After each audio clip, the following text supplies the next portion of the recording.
भारतीय संविधानकार परमपूज्य बोधिसत्व डॉक्टर बाबासाहेब आंबेडकर,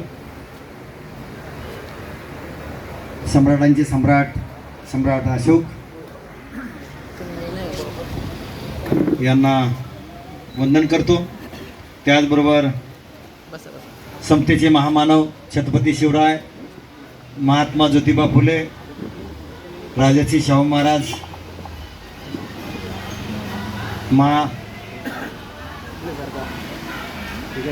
सावित्रीमाई, माता रमाई, माता जिजाई या सर्व महामानवांना अभिवादन करतो.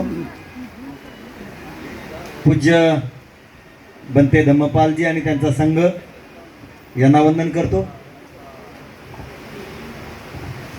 ज्यांच्या नेतृत्वाखाली आपण भारतीय बौद्ध महासभा तळागाळातील लोकांच्या पर्यंत किंबहुना महिलांच्या पर्यंत कुटुंबापर्यंत पोचवली, त्या महापुरुष मराठे आंबेडकर यांच्या कार्याला वंदन. ज्यांच्या नेतृत्वाखाली आता आपण भारतीय बौद्ध महासभा अत्यंत गतिमान पद्धतीने काम करतोय, ते बाबासाहेब आंबेडकरांचे नातू डॉक्टर भीमराव आंबेडकर साहेब यांच्या कार्याला वंदन. आजच्या आपल्या या नवी मुंबई जिल्ह्याच्या बौद्धाचार्य श्रामणेर आणि बाल श्रामणेर शिबिराच्या समारोप प्रसंगी उपस्थित असलेले संस्थेचे राष्ट्रीय सचिव आदरणीय बी एस गायकवाड गुरुजी, आदरणीय राष्ट्रीय सचिव आणि केंद्रीय प्रशासन विभागाचे प्रमुख आदरणीय डॉक्टर एस एस वानखेडे साहेब, महाराष्ट्राचे सन्माननीय अध्यक्ष पी जी बोराडे साहेब, बलांडे सर, आमचे कोकण विभागाचे संघटक जयवंत लवांडेजी, नवी मुंबई जिल्ह्याचे सन्माननीय अध्यक्ष जनकेजी आणि महिला कार्यकारिणीच्या अध्यक्षा शोभाताई कांबळे आणि आपण जमलेले सर्व उपस्थित बंधू भगिनी आणि समता सर्व सैनिक यांना क्रांतिकारी जय भीम. जय भीम. मुंबईच्या जवळच नवी मुंबई जिल्हा आहे. दुसरी मुंबई पहिली जी सिटी आहे ती दुसरी मुंबई, आता तिसरी मुंबई व्हायला लागलेली आहे. आणि या मुंबईमध्येच आता त्या मुंबईमध्ये जे काही विमानतळ होतं तिथं विमानतळ सुद्धा आता तुमच्या नवी मुंबईत झालेलं आहे. कित्येक लोकांना माहीत नाही, माझं घर सुद्धा नवी मुंबईमध्ये आहे. आता कुठे आहे ते सांगत नाही, काही लोकांना माहिती आहे. म्हणजे मी नवी मुंबईचं सुद्धा अधिकृत माझ्या नावानं घर झालं आहे. आता वडिलांच्या आणि नावावर होतं ते आता माझ्या नावावर करण्यात आलेलं आहे.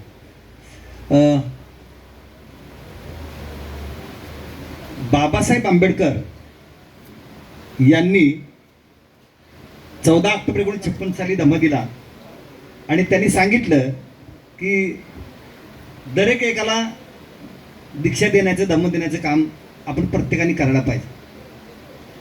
कारण त्या काळी ज्या प्रमाणात भिक्षू संघ देशात किंवा महाराष्ट्रात पाहिजे होता तेवढा नव्हता. आणि त्यामुळे बाबासाहेबांनी पुढचं गणित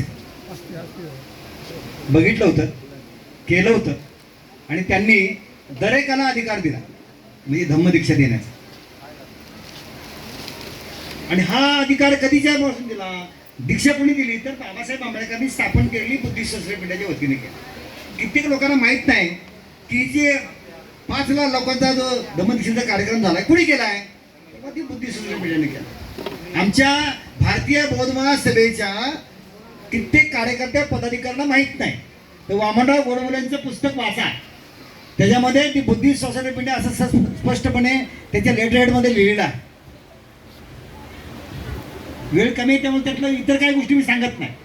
पण मूळ ज्या भारतीय बौद्ध महासभेने बौद्ध धम्म दिलाय तो बौद्ध धम्म देण्याचं काम बुद्धिस्ट सोसायटी ऑफ इंडियाने केलंय. त्याचे आम्ही सगळे पदाधिकारी आहोत हे आपण विसरायला लागलेलो आहे. त्यातलाच एक भाग म्हणून भारतीय बौद्ध महासभेच्या वतीनं 24 प्रकारचे शिबिरं संकल्पित केली. 24 प्रकारची शिबिरं का संकल्पित केलेत? कोणीतरी मला प्रश्न विचारला, सर ते सगळ्या केंद्रीय शिक्षकांना 24 शिबिरं माहिती आहेत का? एका जिल्ह्यामध्ये प्रश्न विचारला परीक्षेला गेल्यानंतर. मी म्हटलं का, त्याला विचारायची गरज काय? बायलॉज मध्ये लिहिलंय, बायलॉज आहे का नाही किती लोकांना माहित नाही. 24च का केले, 23 का नाही, 25 का नाही? तर 24 धम्मचक्राच्या आर्या ज्या आहेत त्या 24 आहेत प्रगतीच्या. जर प्रगती व्हायची असेल, कुटुंबाची समाजाची प्रगती व्हायची असेल तर 24 आऱ्यानं आपल्याला काम करावं लागेल. आणि म्हणून त्या काळी मीराताईंच्या संकल्पनेतून, मीराताईंच्या अध्यक्षतेखाली आम्ही सगळे मंडळींनी तो निर्णय घेतला 24 प्रकारची शिबिरं पाहिजेत. त्यातलाच भाग शिबिर म्हणून आपण 96 शिबिर घेतलं. आता मिशन 25 मध्ये फक्त 96 शिबिर आता बंद करून टाकले. बंद केले म्हणजे काय, आता घेऊ नका, कारण टार्गेट बघड आहे ना. आता जेवढे बसले त्या प्रत्येकाच्या घरात 25चा असा होता काय, पूर्वी नव्हता ना, आता आला ना, बनला लागलो ना आपण. मग काय लोकांच्या इकडे भारी भारी आहेत, काय इथं वरच्या लोकांना भारी भारी दिले, खालच्या लोकांना काहीतरी दुसरेच दिले, मागासवर्गीय उपवर्गीकरण. हा काय ते गडबड आहे का नाही? आर्थिक नियोजन नाही, एकदा दिलं की दुसऱ्या वेळी द्यायचंच नाही, त्यानं येताना घेऊन यायचं आहे. काय एकदा मला येताना काय बघितलं, माझ्या काय आहे ना का नाही आहे? हा मला येतं, मी कायम स्वरूपी पदाधिकारी सांगितलंय की आता प्रत्येक वेळा तुम्हाला ते गळ्यात घालायला द्यायची गरज नाही. काय प्रत्येक कार्यकर्त्यानं त्याच्या गळ्यात, आता तर कुठल्याही कार्यक्रमात जाऊ द्या, सगळ्या कार्यक्रमात ट्रेनमध्ये सुद्धा घाला, काय प्रॉब्लेम नाही. मी येताना ट्रेनमध्येच घालून आलोय, कारण सन्मानाचं काम आहे ना. आणि कपड्यावरनं कळलं पाहिजे हा मागासवर्गीय नाही म्हणून. कळलंय काय? नाहीतर ते भारी असणार आणि कपडे मात्र फाटके घालणार. बाबासाहेब बघितले ना कसं आहे, सुटापुटातच आहे. सुटापुटात यासाठी किंवा हे यासाठी काय करायला लागतंय? माझा मागाशी गौरव झाला काय, आणि गुरुजी सांगितलं बा ते काय काय करतात, कसं कसं करतात काय माहित नाही. काय त्यांनी सांगितलं नाही. दुसरं वानखेडे, मी आणि बीएस, आम्ही तिघही, माझं PhD झालंय. आता हे आम्ही तिघजण मिळून आता आम्ही MA पॉलिटिकल सायन्स मध्ये ऍडमिशन घेतलंय. आज आमची परीक्षा झाली, परीक्षा झाली, उद्या पण परीक्षा आहे, 21-25 तारखेपर्यंत परीक्षा आहे. मला फक्त या निमित्ताने एकच सांग, जो आज आपण बाळ सांभाळण्याचा कार्यक्रम घेतलाय, मोठ्याचा बहुदाचारी संघ शिबिर घेतलाय, का कशासाठी घेतलंय? काय पुढे तर म्हणून आमच्या वानखेड सांगले नाही, हे मुदत वाढवून टाकूया बाबा, हे मुदत वाढवायच्या भानगडीत पडू नका. कारण सांगतो, हा देशासाठी कार्यक्रम आहे, हा फक्त नवीन मुलीसाठी कार्यक्रम नाही ना. काय नको, कारण का त्याच्या मुलाच्या आयुष्यामध्ये चांगली गोष्ट का नको आहे. आपण सगळ्या भारतातल्या सगळ्या बौद्धांना, भू घातलेल्या बौद्धांना असंच शिवर घालायचं आहे, समतेच. आणि लोक शांत ठेवायचं नाही. जास्त घेऊन करायचं काय, तेवढी सेवा तुम्हाला करायला लागणार ना सगळ्यांना. आता फक्त एकालाच दिवसात काय काय कपडे पण दिले वाटतात आहे ना, कपडे कुठे काय खूप चांगली गोष्ट आहे. मी कळलंय ना, मी इतर लोकांनी सेवा तेवढी केलेली, ते तर सगळ्यांना असे 10 लोक कपडे आणि ते सन्मान यायला पाहिजे, 10 लोकांनी काम करायला पाहिजे. बरोबर लागेल ना, ते असं सन्मान मिळते नव्हतं. आपल्या लोकांनी लक्ष दिलं नाही, नवीन लक्ष दिलं मला माहित नाहीये. काय 28 पुरस्कार आहेत, किती पुरस्कार आहेत? त्यातली एक पण दिला नाही. संस्थेच्या वतीनं काय काय सुरू केलंय, आता कारवाई व्हायची, कारवाई सुद्धा तुमच्या जवळ ठेवण्यात होता ना, केंद्राकडे यायचं नाही, राज्याकडे यायचं नाही, ते तुमच्या जिल्हा लेवलवर आहेत, काही तालुका लेवलवर आहेत, बरोबर नाही. तर पुरस्कार सुद्धा ग्राम लेवलवर, तालुका लेवलवर, जिल्हा लेवलवर, राज्य लेवलवर, केंद्र लेवलवर आहे. असे यादी ठरवलेली आहे कोणता पुरस्कार कशाला द्यायचा. तेव्हा आता नुसतंच पद चालणार, नुसतंच पद चालणार. कोषाध्यक्ष आहे, हिचे माझं नामनिशाण माहित नाही, सेक्रेटरी आहे, पत्रच घेत नाही, अध्यक्ष आहे, फक्त अध्यक्ष, मी अध्यक्ष आहे. मला आजच वानखेडे साहेब, आजच एका राज्याचा फोन आला, सर मी राजीनामा दिलाय. का म्हणलं मला काही कामच करून देत झालं साहेबांचं. काय म्हणलं ते म्हणले मीटिंग लावली ना, अध्यक्षाचा फोन केला, अध्यक्ष विचारते काय किती माणसं आले मीटिंगला, कळले काय म्हणता. अध्यक्ष त्याला वाटते सुपर पॉवरच आहे. सुपर पॉवर फक्त मिळताही नव्हती, सुपर पॉवर फक्त मिळताही नव्हती. आज बोर्ड ऑफ ट्रस्टी आलंय, आज बोर्ड ऑफ ट्रस्टी आलंय आणि board of trustee super power आहे. त्याच्यामध्ये ज्यांच्या नेतृत्वाखाली काम चाललंय बाबासाहेबांचे नातू डॉक्टर भीमराव आंबेडकर यांना सुपर पॉवर आहे. बाकी कुणाला नाही, मला सुद्धा नाही, बाकी मला नाही म्हणजे बाकी असायचा.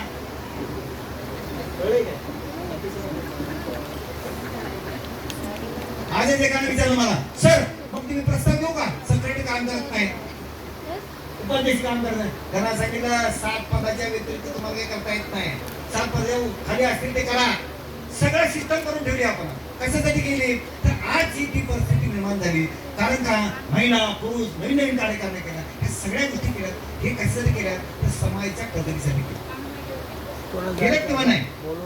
त्यामुळं आता नुसतं नावाला पदासाठी चालणार नाही. आणि कुठेतरी प्रॅक्टिकल वागायला शिका ना, नाही प्रॅक्टिकल. जसं आता सांगितलं ना किंवा जाहीर कार्यक्रमात हे आपण वेळ किती घालवायचा, मान सन्मानाचं न ठेवलाय. पण आता काय मी असल्यामुळं मलाच नको म्हणत होतो मी. ही सगळी गौरवनीय माणसं आहे. फक्त ज्यांना निमंत्रण दिलंय त्याच माणसांचा सत्कार करायचा. बाकी जिल्ह्यातल्या तालुक्याच्या कुणाच्या कुठल्या पद्धतीचा सन्मान करू नका. करू नका म्हणजे त्याचा सन्मान करायचा हा मुद्दा नाहीये. वेळ कमी करा, जागेवर द्या ना त्यांना. मनोबल व्यक्त करायला सांगितलं, छान कधी त्या मुलांनी घेऊनच आणलं. मी बघितलं सही केली होती.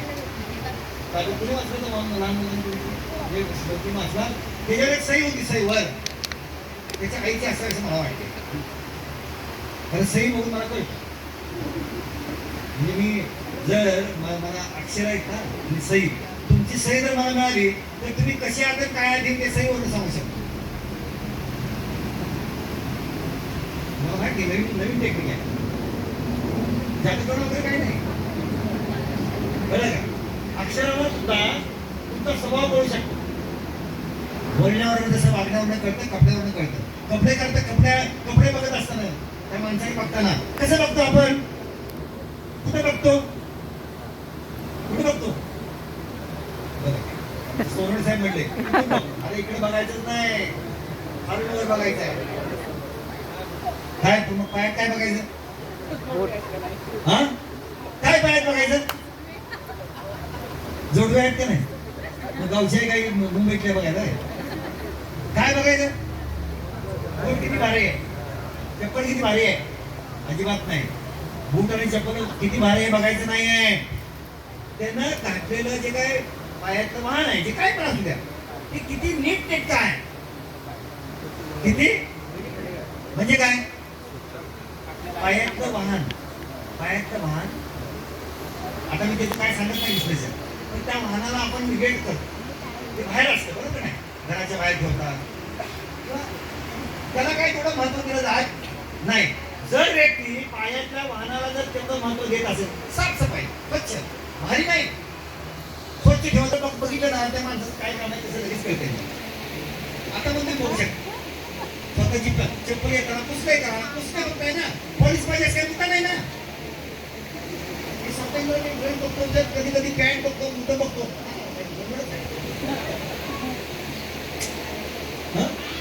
सांगतो आणि काय बघतो माहिती आहे तुम्हाला, काय बघतो, काय गाडी बघतो.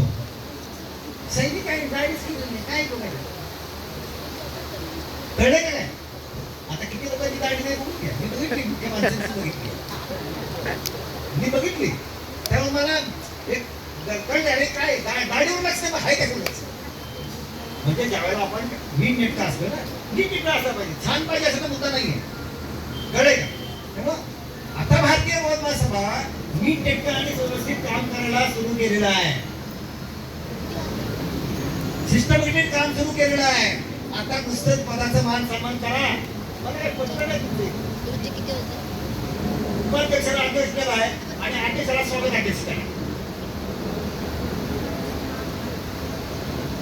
काही कळलं नाही मला. कुठून आणलेलं आहे कोणत्या मला कळलं नाही. हा चुकीची आहे गोष्ट. अध्यक्ष राहणार, तो स्वागताचं नाही. हा असं होऊ शकतं. पुरुषाचा कार्यक्रम अध्यक्ष पुरुष शाखेचा अध्यक्ष, महिला शाखा स्वागत अध्यक्ष.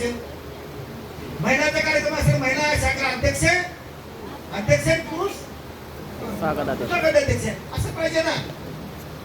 कळलं का काय? पण त्यांना अध्यक्ष केले अध्यक्ष, तुम्हाला काय हॅन्डल करायचं नाही का? नुसतं नावाला अध्यक्ष, सगळं अध्यक्षानेच करून टाकले. स्वागत पण अध्यक्ष, सगळ्यांना अध्यक्ष केले, नुसतं नावाला अध्यक्ष. त्यांचं केलं कसं काय नाही केलंय का?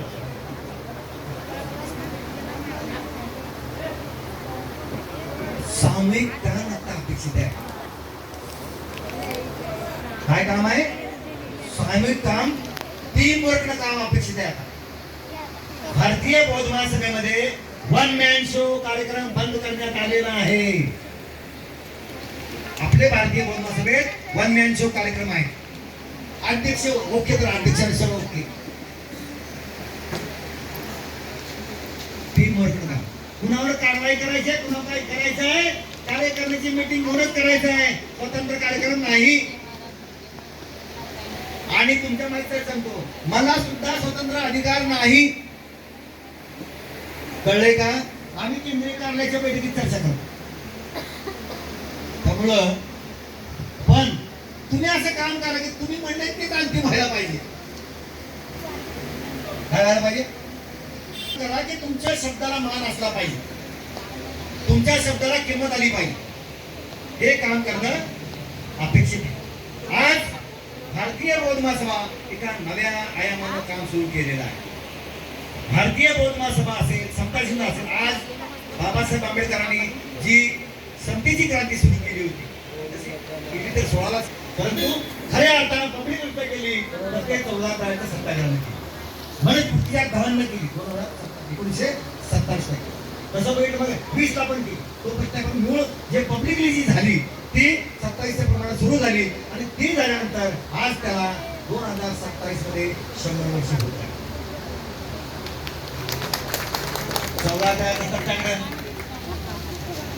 मनुस्मृतीचा आधारांचा सत्याग्रह आणि समता इंडियाच्या स्थापनेचा सत्याग्रह आणि अजून कुठला चौथा? बाबासाहेब आंबेडकर आमदार झाल्याचा 100 वर्ष.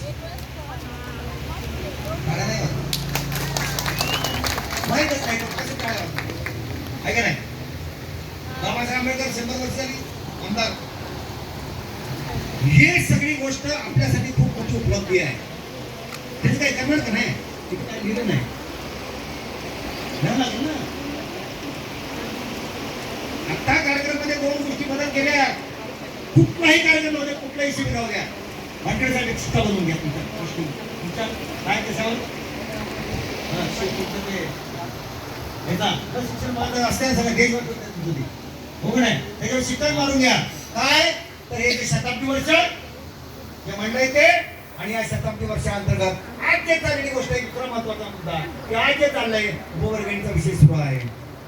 दुसरा गोष्ट बौद्ध जनगणनेचा विषय सुरू आहे. तिसरा विषय कुठला आहे की बाबा महाराष्ट्रामध्ये काय बघू काय आठवत. तिसरा मुद्दा सांगितलं कुठला? धर्मांतर बंदी. हे धर्मांतर बंदी संबंधितला विषय. हे 3 विषय आहेत. हे 3 विषय असं राहून टाका. चर्चा, मार्गदर्शन, प्रबोधन काही म्हणायचं का की ते लोक ऐकण्यासाठी यावे, त्याच्यावर प्रबोधन व्हावं. मगाशी आमच्या कालच्या बैठकीत झाला विषय की याच्यात कोण कोण बोलायला तयार आहे? बोलाय कोण तयार नाही. प्रश्न आहे काय? खूप प्रश्न आहे. काय प्रश्न? XYZ बोलतो काहीतरी, हम काय बोलतो, हा बोलतो, याला उत्तर द्या, त्याला उत्तर द्या. अरे बाबा, डॉक्टर बाबासाहेब आंबेडकर, डॉक्टर भीमराव आंबेडकर साहेब, बुद्धी सोशल मीडिया या सगळ्याच्या वतीनं आम्ही पत्रक हिंदी, मराठी, इंग्लिश सगळं काढून टाकलंय. सगळी कारण व्यवस्था टाकलेली आहे. वाचलंय का त्याने? किती लोकांनी वाचले ते? किती लोकांनी वाचलंय? हात वर करताय.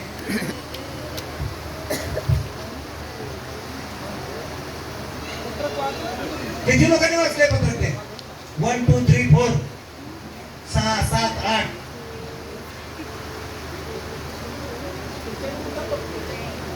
आदेश कुठे आहे? आदेश कुठे गेले? काय खाण्यापिण्याची तयारी करते का? हा मौज मजाची तयारी आहे का? हो गुरुजी काय आहे? मौज मजा आहे ना. साडे प्रेक्षक वापरला आहे कारण तुम्ही आले आता काय करायला लागलोय? मौज मजाच करायला लागली. दुसरं काय करा? आईचा नाही माझा बाबासाहेबांच्या वेळेस आपलं काय आलं? आयफोन ते पैसा मिळाला, पगार मिळाला, अमुक मिळाला, सॅमसंग. गाडी बंगला दुनियाभर मिळाले आणि मौज मध्ये चाललंय. आता तुमचं काय व्हायला? तुम्ही कुठं राहिला? काय चाललंय?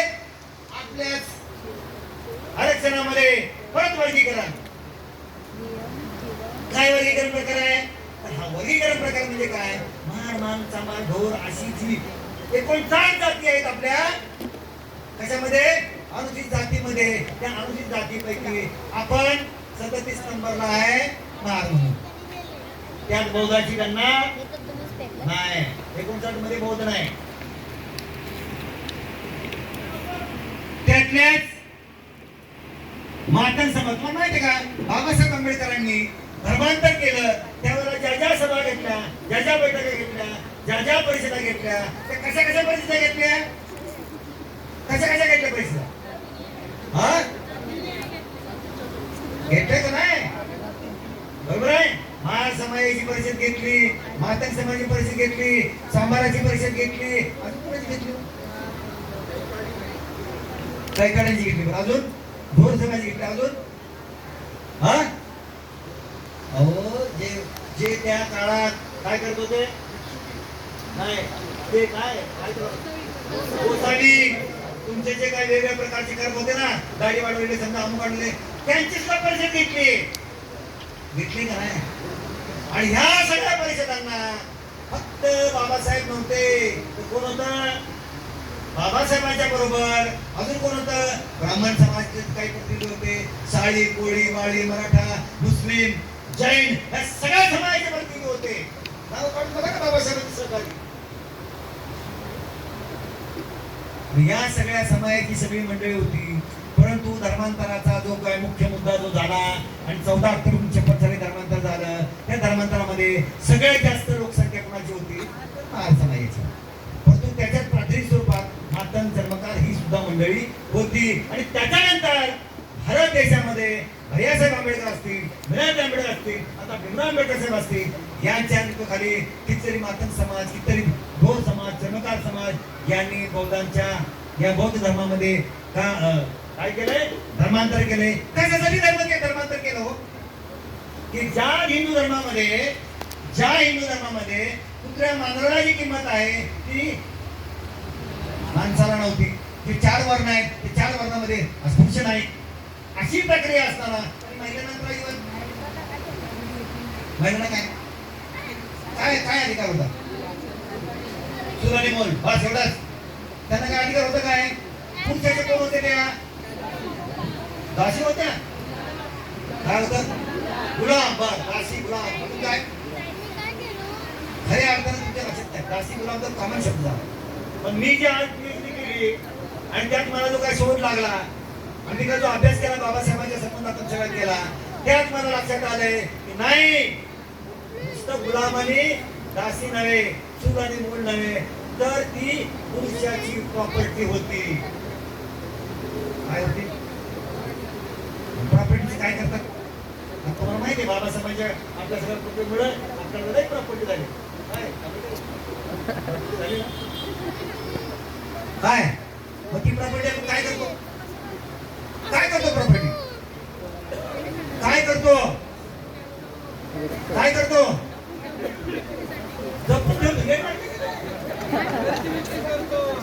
अरे प्रॉपर्टी, मालमत्ता, जमीन, तुमला सगळं काय असं घर असेल ते कधी पण विकू शकतो, भान ठेवू शकतो, भाड्याने देऊ शकतो. नुसतं खरेदी नाही, भाड्याने पण देता येते. म्हणजे जर स्त्री जर प्रॉपर्टी असेल तर तिला भाड्याने देऊ शकते.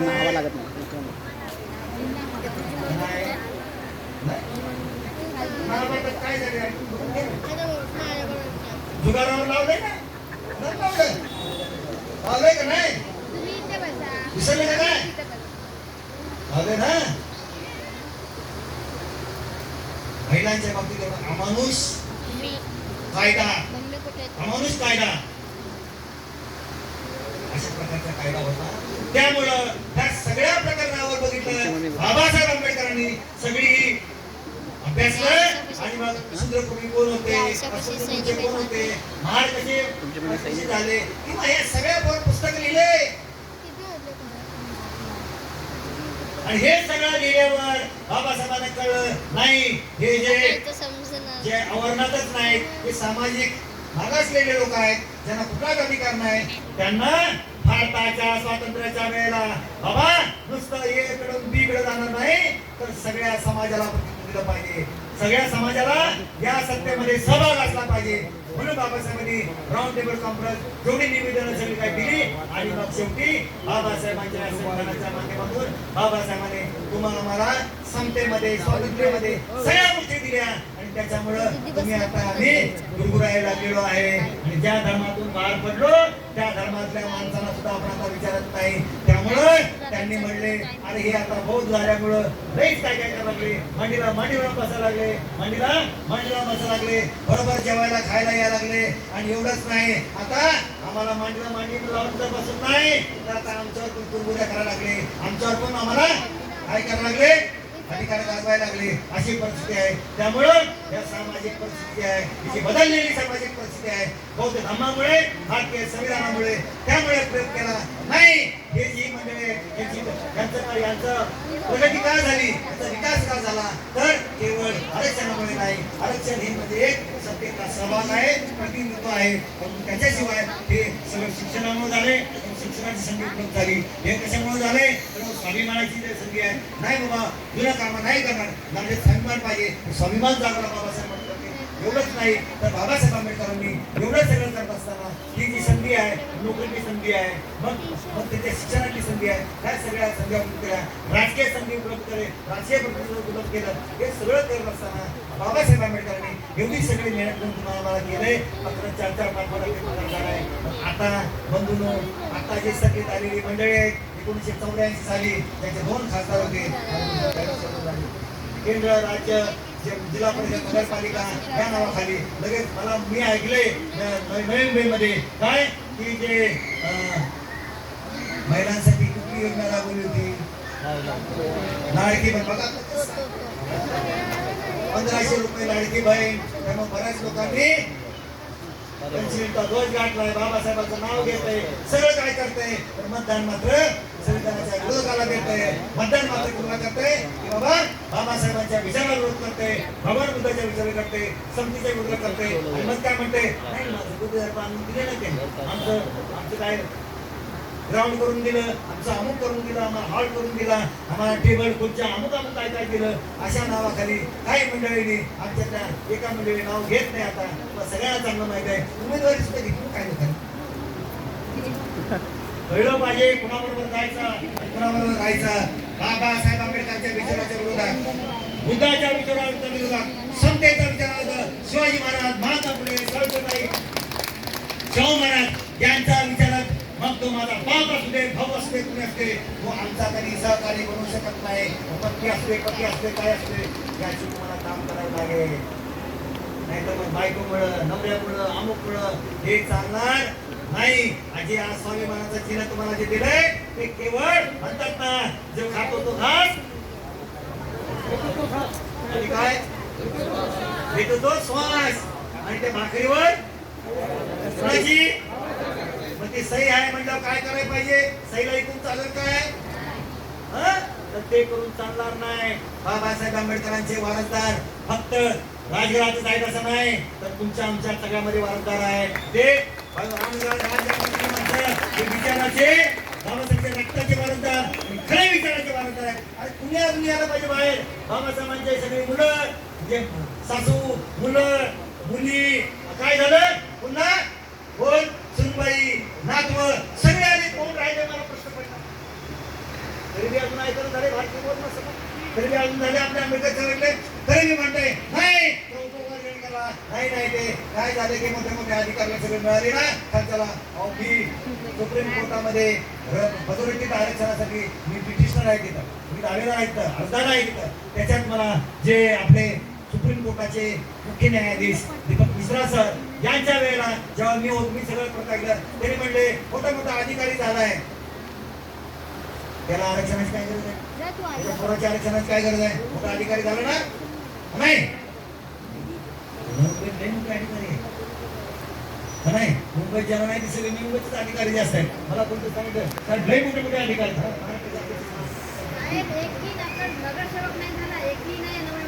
बरोबर नाही, पण आता जर मोठा अधिकारी झाला ऐकायला त्याच्यावरच हे घालते नाही हा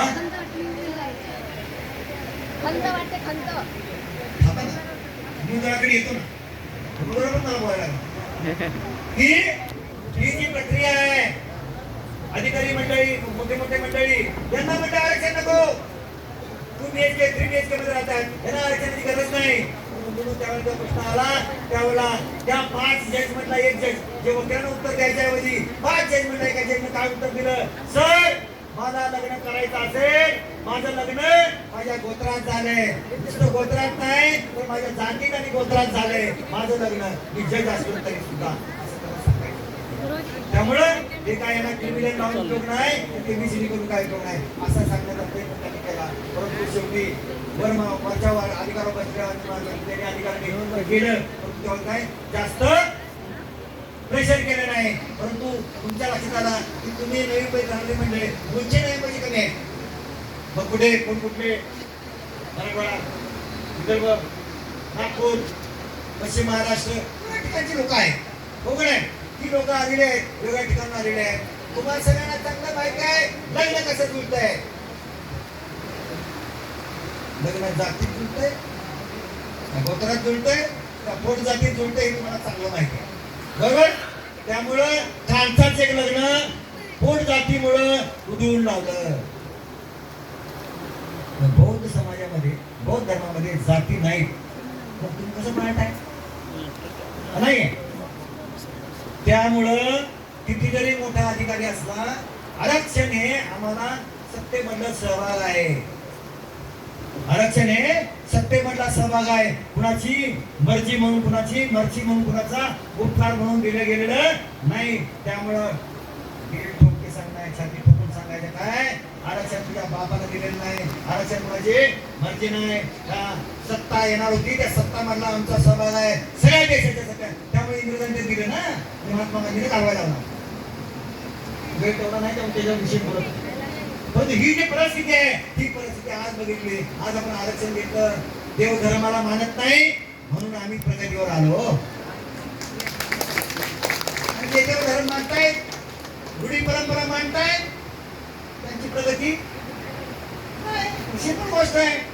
बाबासाहेबांच्या धर्मक्रांतीला ज्यांनी जागृत केलं, बाबासाहेबांची धर्मक्रांती ज्यांनी स्वीकारली त्यांची प्रगती झाली. फक्त मार मान सांभाळ डोर कोणी पण आपल्या आज चैतन्यमध्ये अशा सगळ्या धर्मांतरित बौद्धांचं मातां चर्मकार ढोल सगळ्या समाजाच्या प्रतिनिधित्व धर्मांतरित बौद्धांचं गेले 10 दिवस झालं चैत्यमध्ये सांगण्याशिवाय बसलेला आहे. उद्या 21 तारखेला समारोप आहे. माझं निमंत्रण आहे, तुम्ही तिकडे या बघायला. नवी मुंबई जवळ आहे, तुम्हाला यावं लागेल 21 तारखेच्या समारोपाला. उद्या भोजन नवी मुंबईच नाही, पण 21 ला यावं लागेल. उद्या 20 आहे ना, तुमचं तुम्ही करून जाणार. 21 ला यायचं आहे. ऐका काय त्यांच्या म्हणता येते कळलं. त्यामुळे उपवर्ग गेम करणार भावाभावात पण माहिती आहे ना, भावाभावात आपल्याला भांडण लावायचा कार्यक्रम कोण करतो. बहिणी बहिणी भावाभावात कोणला भांडणाचा लाव करतात, कोण घरातला माणूस, हा दुसरा भाऊ दुसरी भाई कोण करत, शेजारी विरोधक करतो. विरोधक शेजारी चांगला असतो तरी शेजारी म्हणतात. कोण करत विरोधक, मग तो सगळ्या अर्थाने विरोधक असतो, तो विरोधक करत. त्यामुळं या ज्या स्वाभिमानाच्या लढाईमध्ये समतेच्या लढाईमध्ये ज्याला समता नको आहे, ज्याला विषमता आवश्यक आहे, ज्याला चातुर्वर्ण आवश्यक आहे पाहिजे, ज्याला संविधान नको आहे अशा लोकांना हे वर्गीकरण पाहिजे. का त्यांच्या वर्गीकरणाच्या ग्रुपमध्ये मी आहे. वर्गीकरणाच्या ग्रुपमध्ये बघितलं तिथं काय लिहिलं, 1961 सालच्या जनगणनेप्रमाणे 1961 सालच्या जनगणनेप्रमाणे हे वर्गीकरण करणे. तेव्हा 1961 जनगणना काय आहे तुम्हाला माहिती आहे का? 2,500 लोक 51च्या जनगणनेमध्ये बौद्ध होते, परंतु तीच 56च्या धर्मांतराच्या नंतर लाखो झाली. त्यामुळं ती 61 ची मूळ तेवढीच पकडा म्हणते, पण नंतर 61 नंतर आता 2011 पर्यंत जी जनगणना झाली त्याचा विचार करू नका. आणि जनगणनेमध्ये काय लिहा म्हणतात, हिंदू मातंग लिहा. हा जो वर्गीकरणाचा मामला आहे, वर्गीकरणाची मागणी आहे, हे मातंग समाजाच्या सगळ्याची नाही, तर ती कुणाची मागणी आहे, काही ठराविक लोकांची आहे. कुठल्या लोकांची आहे? जे संविधानाविरोधक आहेत, जे समतेचे विरोधक आहेत, ज्यांना चातुर्वर्ण आवश्यक आहे, त्यांची मागणी आहे. त्यामुळे आपल्याला समाज बांधवाला मोठा भाव म्हणून बौद्ध लोक, महान लोक, पूर्वाश्रमाचे महान लोक आपल्याला मोठा भाव म्हणून आपल्याला समोरेनं काम करावं लागेल, समजदारीप्रमाणे काम करावं लागेल. नाहीतर तुझं माझं काय संबंध झाले, भांडणं मारामारी करून चालणार नाही. भावाभावातली भांडणं बघून इतरांना बरं वाटतंय, बरं वाटतंय. त्यामुळे कोणत्याही परिस्थितीमध्ये आपल्याला एक त्याला कळलं नाही, समजून सांगता प्रयत्न करायचा, नाही कळलं तर हरकत नाही. पण बौद्ध जनगणना करताना ही अत्यंत महत्वाची गोष्ट आहे. 1961 सालच्या जनगणनेप्रमाणे 13% आरक्षण दिले ना, ती 1961 च्या जनगणनेप्रमाणे. आज 2011 आले, 11 नंतर 2026 जनगणना होणार. खरं प्रत्यक्षात 26 जनगणना होणार, 27 होणार. आता घरगणना चालू आहे, कोणतं म्हणतंय घरगणना चालू आहे, साहेब जनगणना चालू आहे, त्यात काय धर्म विचारला नाही, त्यात काय जात विचारली नाही, फक्त अनुसूचित जात विचारली. अरे बाबा, घरगणना आहे, वाचणं कार्यकर्त्याला चांगलं माहित असलं पाहिजे, त्यांना सांगायला पाहिजे. प्रत्येक ठिकाणी भांडणारे याची गरज नाही. तुम्ही स्वतः भीमराव आंबेडकर, तुम्ही स्वतः भारतीय बौद्ध महासभा, तुम्हीच केंद्रे काढले असं समजून ते वाचून तुम्हाला लोकांना प्रचार करायला लागेल. प्रत्येक ठिकाणी आम्ही कोणी येणार नाही, तुम्हाला काम करावं लागेल. त्याच्यासाठी आता आपल्याला जनगणनेच्या दृष्टीने बघितलं तर काय विषय आहे, का जनगणनेमध्ये बौद्ध लिहायचं आहे, का जनगणनेमध्ये जात लिहायचं आहे, का जनगणनेमध्ये एससी लिहायचं आहे, एसटी लिहायचं, का लिहायचं आहे. तर बाबासाहेब आंबेडकरांनी जेव्हा संविधान लिहिलं त्या संविधानामध्ये अनुसूचित जाती आणि अनुसूचित जमाती या दोनच भाग आहेत. या दोनच भागासाठी दोघांसाठी आरक्षणाची तरतूद केली आहे. कुठल्या आरक्षणाची?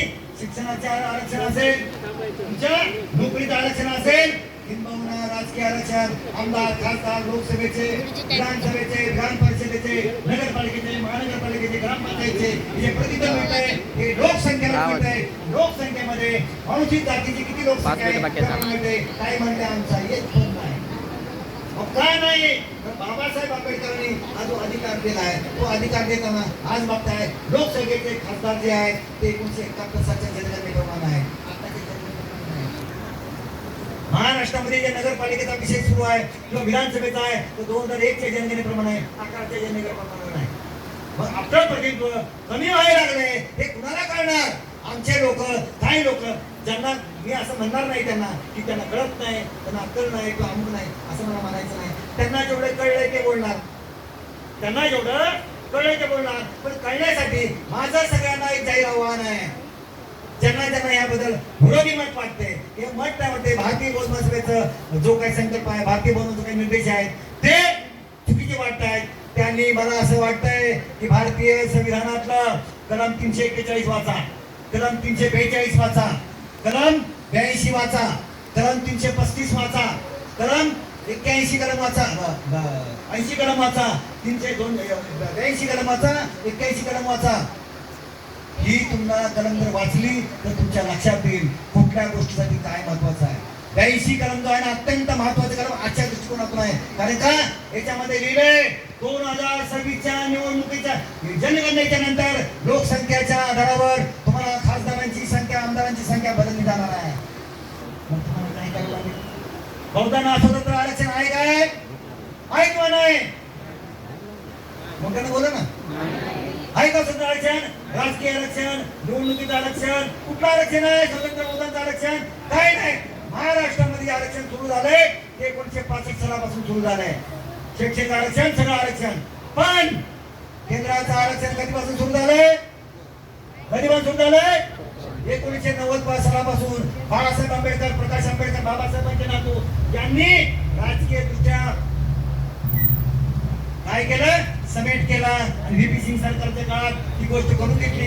केंद्रातलं जे काय आरक्षण आहे ते बहुतांना असलं पाहिजे म्हणून 1990 साली तो कायदा आणला आणि ते दुरुस्त केलं. म्हणजे 1990 पासून आपल्याला लागलं. पण ते कशामध्ये लागू झालंय? बौद्ध लोक एससी मध्ये आहे. एससी कुठं आहे? बौद्धात आहे, हिंदू धर्मात आहे आणि कुठल्या धर्मात आहे? शीख धर्मात आहे. ख्रिश्चन धर्मात नाही, मुस्लिम धर्मात नाही. त्या धर्मात तुम्ही गेलं तुम्हाला आरक्षण मिळणार नाही. आजची काही मंडळी एक छानपैकी 15 बाबासाहेब आंबेडकरांचं जे काही भाषण आहे, बाबासाहेब आंबेडकरांचं भाषण आहे, हे भाषणचा उल्लेख काही लोकांनी केला आणि सांगतायत बाबासाहेब आंबेडकरांना जातीअंताचा लढा पुकारलेला होता. जातीअंत करायचा होता. आम्ही कुठं म्हणतोय जातीअंत करायचा? जातीअंत करावं लागेल ना, जातीअंत करावं लागेल. पण जातीअंत करण्यासाठी जी एसटीची आणि एसटीची जी काही अनुसूची आहे ती बदलावं लागेल ना.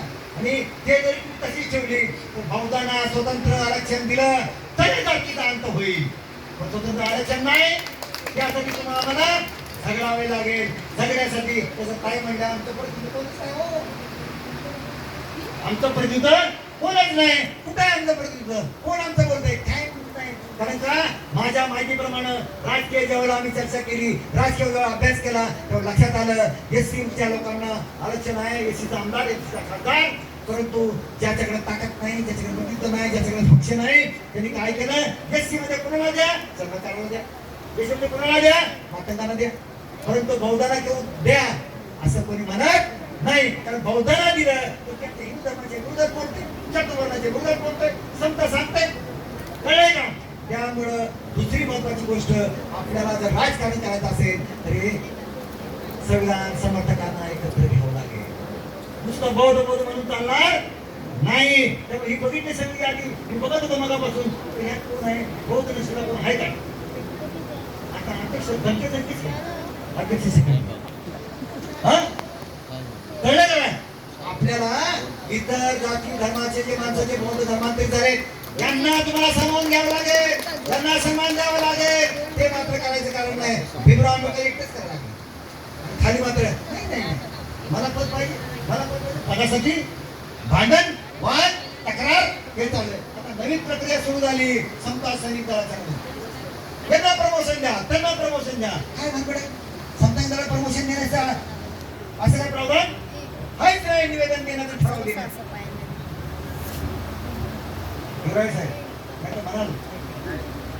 त्यांना द्या, त्यांना द्या. कळलंय का? असं काय प्रकार नाही. आपल्याला काही गोष्ट कळलं पाहिजे. मिलिटरीमध्ये आहे का तसं? पोलिसांमध्ये आहे का तसं? सेवेमुळे आहे, सेवा केंद्र आहे. आणि त्याचं भारतीय पद्मश्रीच्या पदावरच्या माणसाला काढता येत आहे. पण काय करता येते? काय करता येते? करता येते का नाही? पदमुक्त सैनिकाला पूर्वमुक्त करता येते काय? खाली पण 100 वर्षाच्या निमित्तानं जर संतांचं काम तुम्ही आणि कोणी केलं नाही, 5-5 पहिले केलं नाही, त्याची एक रँक खाली घ्यायची.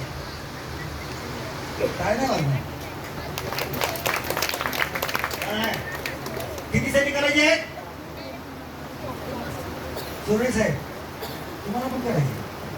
सैनिकाचा नाही विषय, सगळ्यासाठी करायचे. कळलंय का? काय कळलंय? त्यामुळं हे बाबासाहेब आंबेडकरांची शताब्दी जी आहे ना, विचाराची शताब्दी,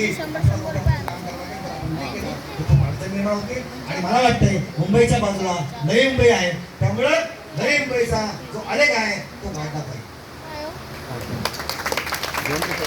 कारण का तुमच्याकडे दुसरी गोष्ट, महिला कार्यकर्ते, पुरुष कार्यकर्ते समन्वय काम करणं अपेक्षित आहे. नाहीतर तुमचा कार्यक्रम कळलंय? हे करणं गरजेचं आहे. मला वाटतं या कार्यक्रमात महिला पण, पुरुषाच्या कार्यक्रम महिला पण काही आहे. बघू नाही म्हणजे भाऊ लई त्रास. माहिती आहे काय झाले? किती लोकांना हे एवढेच आहे, किती लोकांना प्रॉब्लेम झालाय. पुरुषाची कार्यक्रम केली ना, महिला कधी येत नाही. ते बाकीचे कोण घ्यायचे? काय काय काय आपला कुणी आणले? कुणी आणलं? महिलाने काम महिला नाही म्हणून पाहिजे तिथं फुलं हातच्या मांडणी अमुक तमुक व्हायला पाहिजे. आता भारतीय वनवासवे तुमच्या माहितीसाठी सांगतो, देशामध्ये सगळ्यात जास्त जे कार्यकर्त्यांचा भरणा आहे तो सगळ्यात जास्त पुरुषापेक्षा महिलांचा आहे. त्यामुळे महिलांनी सुद्धा पदावर आल्याप्रमाणे पदासारखं काम करावं लागेल. घरच्या कुटुंबासारखं काम करून चालणार नाही. अध्यक्षाचं पद काय, सेक्रेटरीचं पद काय, जबाबदारी काय, त्याप्रमाणे काम करावं लागेल. आणि आदरणीय भंतेजींना माझी विनंती आहे की आपण हे जे सगळे नियम लावताय आमच्यासारख्या उपासक वर्गांना नियम लावताय. उपासक जर नसले तर तुम्ही कुणाला नियम सांगणार? आम्ही नाही तुमच्याकडे कळले का भंतेजी? आम्ही नाही आलो तुमच्याकडे, काय होणार? होऊ शकते का? उपासक वर्ग शिवाय भंतेजी नाही, भंतेजी शिवाय उपासक वर्ग राहू शकतो. त्यामुळे माझी भंतेजींना विनंती आहे की कुठल्या तरी नियमाच्या कचड्या सांगून आम्हाला त्रास देऊ नका.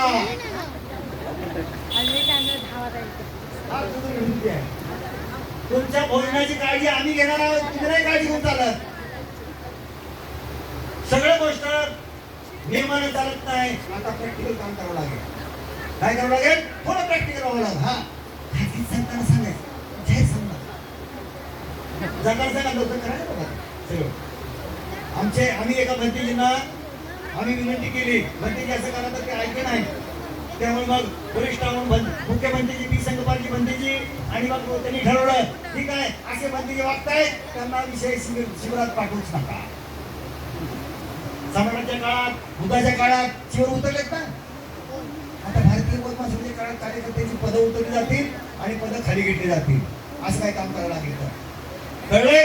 त्यामुळे अत्यंत प्रगतशील पद्धतीने आपल्याला काम करायचं आहे. कुणाशी वैर वागायचं नाही.